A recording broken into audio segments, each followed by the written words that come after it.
వెంటనే దాన్ని తప్పకుండా మంజూరు చేపిస్తానని కలెక్టర్ గారికి అధికారులను కూడా కోరడం జరిగింది.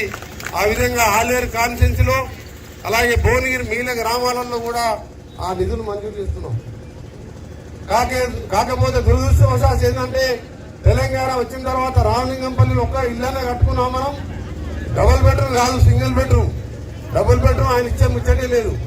ఒక్క పేదవాడు ఎన్ని ఏళ్ళు అయింది? 9వ సంవత్సరం పూర్తిగా వస్తుంది డిసెంబర్కు. 9 ఏళ్ళు అయితే ఊరికి 9 ఇల్లు కట్టలే.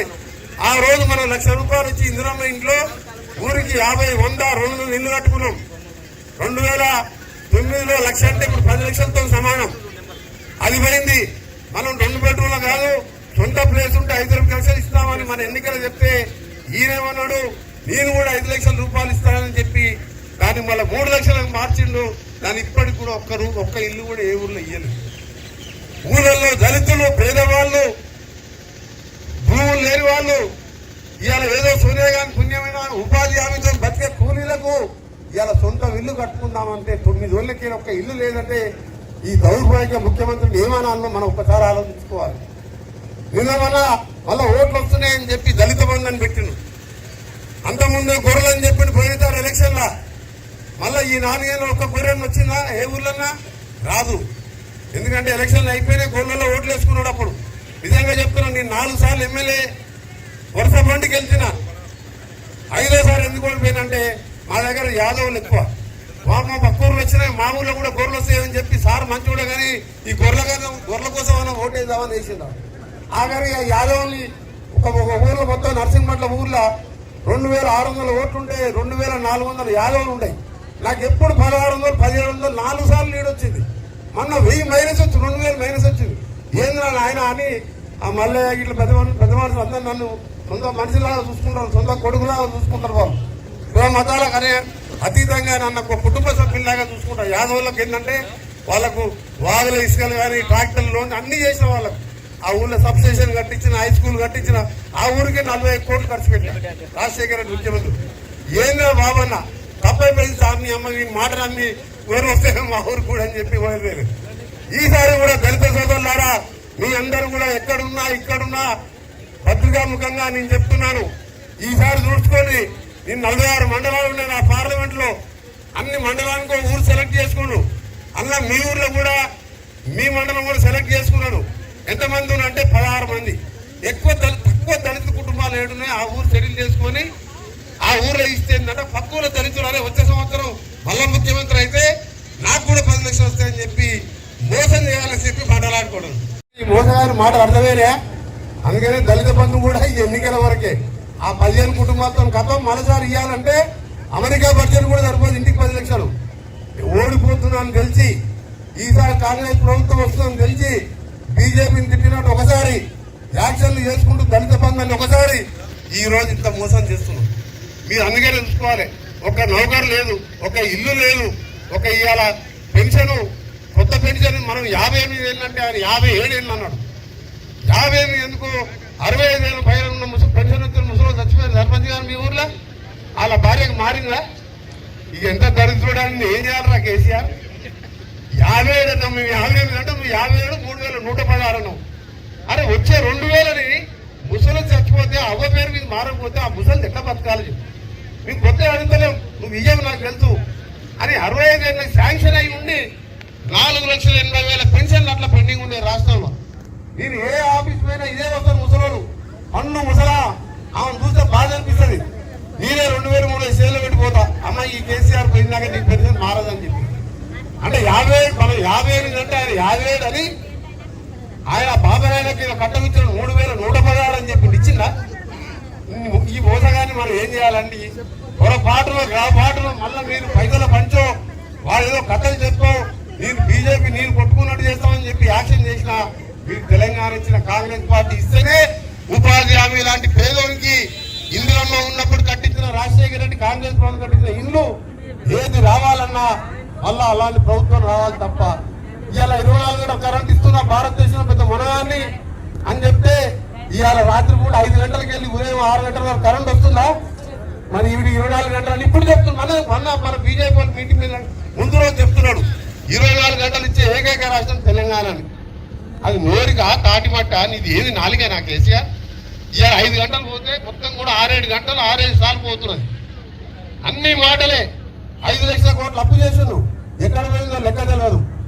వేయాలనుకుంటే కాంగ్రెస్ వాళ్ళు వేరే పార్టీలు జైలు వేస్తుండ్రు. మోడీ గారు ఈయన వేరే జైల్లో ఎందుకు వేస్తలేడు? అది వేయడు అంతే. వాళ్ళు కొట్టుకున్నట్టు చేసి ఏదన్నా సరే కీర్తి చేస్తున్నారు. పెద్దలు మనకు ఆప్తులైన రంగారెడ్డి గారి పేరు మీద వారి కుమారుడు హేమంత్ ఇయాల ఐఎంఎస్ లైట్లు కూడా ప్రారంభించుకున్నాం. దాంతోపాటు ఈరోజు వేదికపై మా చెల్లెలు కవితను చూస్తే చాలా సంతోషం అనిపిస్తుంది. హేమంత్ ఎంత ఉత్సాహంగా ఉన్నాడో ఆయనకు పోటీగా ఆమె కూడా డబుల్ పీజీ చేస్తూ మళ్ళీ ఇవాళ గ్రూప్ 2 ఎగ్జామ్ కూడా రాసి రేపు ఎంఆర్ఓనో ఆర్టీఓనో కలెక్టర్ కావాలేమో. లేకపోతే మన ప్రభుత్వం వస్తే పార్టీ పరంగా పెద్ద పదవులు రావాలి. ఇద్దరు కూడా సర్పంచ్ ఎంపీటీసీ యాక్టివ్లు ఉన్నారు. వారికి తోడు మా పెద్దన్నలు రావన్న, చిన్న రావన్న, పెద్ద రావన్న మన అందరికీ ఆశీర్వాదం ఇస్తూ మా అందరికీ నాతో పాటు మీకు మన ఏ ఎన్నికలున్నా రాజగోపాల్ అయినా కాంగ్రెస్ పార్టీ ఎవరు నిలబడ్డా ఆశీర్వదిస్తున్నా వారికి కూడా చేతులెత్తి నమస్కరిస్తూ ఈ కార్యక్రమం పాల్గొంటున్న మహిళా కాంగ్రెస్ అధ్యక్షురాలు డైనమిక్ లీడర్ మన సునీత నాయక్ గారు, వరలక్ష్మి గారు, ఇంకా మన ఇంకో డైనమిక్ సర్పంచ్ హాజీపూర్ కవిత గారు, మన తిమ్మాపూర్ గ్రామానికి చెంది ఇవాళ శేర్లింగంపల్లిలో ఎమ్మెల్యేకి పోటీ చేయదలుచుకున్న మన రామ్నాథ్ రెడ్డి గారికి, ఇంకా వేదిక మీద మా యువ నాయకులందరికీ పేరు పేరున వర్షం వస్తుంది, ఎక్కువ సమయం లేదు. కిసాన్ సెల్ ఆధ్వర్యంలో ట్యాంక్ బండ్ దగ్గర ఇవాళ స్టార్ క్యాంపెయిన్ గా నేను పిసిసి ప్రెసిడెంట్ అందరు ధర్నా కార్యక్రమం ఉన్నది. కాకపోతే ఆ రోజు ఏమంది వచ్చి అన్నా తప్పకుండా 6వ తారీఖు రోజు మేము మన కీర్తి శేషులు స్వాతంత్ర సమరయోధులు జగ్జీవనరావు విగ్రహం పెట్టుకున్నాం, మీరు రావాలంటే వాళ్ళకు కూడా చెప్పిన 3 గంటల వరకు వస్తా, లాస్ట్కి వచ్చి నేను మాట్లాడతా, తప్పకుండా అటెండ్ అవుతా. అది రచ్చబండ మీద కిసాన్ సెల్ ఆధ్వర్యంలో ఆ కార్యక్రమం పెట్టాం. చాలా సంతోషం. ఇవాళ మీ గ్రామం చూసిన తర్వాత 80% కాంగ్రెస్ పార్టీ ఓడిపోయినా సరే ఎమ్మెల్యేగా మీరు లీడ్ ఇస్తున్నందుకు నిజంగా మీకు శిరస్సు వంచి నమస్కరిస్తూ తప్పకుండా మీ గ్రామానికి త్వరలోనే మిగిలిపోయిన సీసీ రోడ్ల కోసం 20 లక్షల రూపాయలు వెంటనే నా ఎంపీ నిధులకెళ్ళి హెచ్ఎండిఏ నిధులకెళ్ళి ఇస్తానని, దాంతో పాటు పొద్దునే ఈ గారికి కలెక్టర్ గారికి చెప్పడం జరిగింది. మమ్మల్ని రావాలి నాలాంటి వారు మంత్రి పదవి త్యాగం చేస్తే మీలాంటి వారు కొట్లాడిన ఊళ్ళలో సకల జైలు సమ్మె. అదే తెలంగాణ వస్తే ఇలా కుటుంబం బాగుపడి తప్ప మన బతుకులు బాగుపడలేదు. ఇలా రైతు బంధు పేరు మీద నాటకాలు ఆడి ఒట్లు పోనా అంటాడు, ఆడపోయి ధర్నా చేస్తారు, వాళ్ళు వచ్చి ఈడ ధర్నా చేస్తే ఆఖరి 1300-1400 కుంటాలు కమ్ముతుంది. అంటే ఎంత బాధ అనిపిస్తుందంటే మిగులు బడ్జెట్ కోట్లు 5 లక్షల కోట్లు అప్పు చేసి ఇలా ఎవడు బాగుపడ్డట్టు, ఎవరు తిన్నట్టు, ఏం చేసినట్టు. అందుకనే నాలాంటి వాటి తెలంగాణ కోసం కొట్లాడిన వాళ్ళకి బాధ అనిపిస్తుంటది. ఏది ఏమైనా సరే ఇలా సామాజిక న్యాయం కావాలన్నా, దళితులకు న్యాయం కావాలన్నా, పోయినసారి దళితులకు మాల సామాజిక వర్గానికి మంత్రి పదవి లేదు, ఈసారి మాదిగ సామాజిక వర్గానికి మంత్రి పదవి లేదు. 7 రెడ్డిలకు ఇచ్చింది, ఎందుకంటే రెడ్డిలో ఓట్లు పడతాయి కాదు అని చెప్పి. దళితుడు 16% ఉన్న మాదిగ సామాజిక వర్గానికి మంత్రి పదవి ఇవ్వలేదంటే మనం ఈయన ఏ విధంగా పరిపాలిస్తుండో అర్థం చేసుకోవాలి. ఇట్లా చెప్పుకుంటూ పోతుంటే చాలా కార్యక్రమాలు మోసాలన్నీ కూడా రేపు స్టార్ క్యాంపెయినర్ గా సోనియా గాంధీ రాష్ట్రం మొత్తం తిరిగే బాధ్యత నా మీద పెట్టింది. నేను ఒకటే కోరుతున్నాను, మీ అందరినీ ఒక్కసారి కాంగ్రెస్ పార్టీ అవకాశం ఇవ్వండి. ఈ రోజు స్థానికంగా ఐలయ్య గారు నేను చూస్తున్న పొద్దున్న వెళ్తే వాట్సాప్ లో సగం ఆయనే ఉంటాయి.